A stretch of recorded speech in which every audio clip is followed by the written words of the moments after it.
How do senior year students understand complex biology like cellular respiration?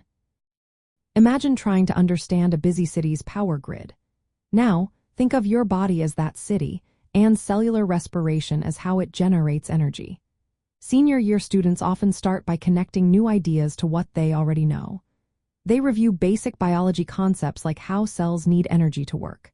Then, they focus on how glucose, a simple sugar, is broken down to produce energy in the form of ATP, which is like the cell's fuel. Students learn that cellular respiration has three main parts.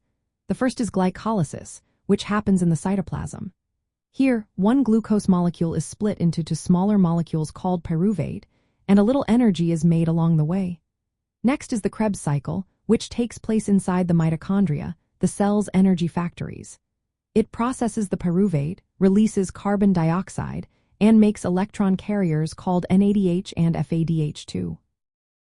These carriers are like delivery trucks carrying energy to the next stage. The last part is oxidative phosphorylation, which also happens in the mitochondria. It uses the electrons from NADH and FADH2 to create a big push of energy called a proton gradient.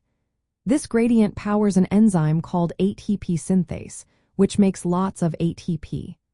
Oxygen is essential here because it accepts electrons at the end of the chain, forming water.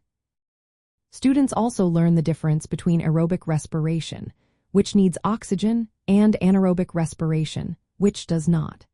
In anaerobic processes, organisms produce different end products like lactic acid or ethanol, depending on the organism.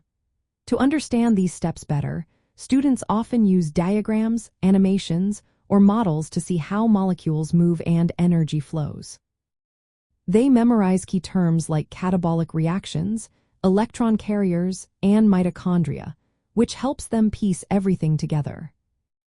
Linking cellular respiration to real-life situations makes it easier to grasp. For example, understanding how muscles generate energy during exercise helps students see its importance. They also connect this process to other topics like photosynthesis and metabolism, building a bigger picture of biology. Effective study methods include breaking down each stage, using memory tricks, practicing questions, and relating concepts to lab experiments or everyday life. This approach helps students feel more confident tackling complex biology topics while managing the busy demands of their final year.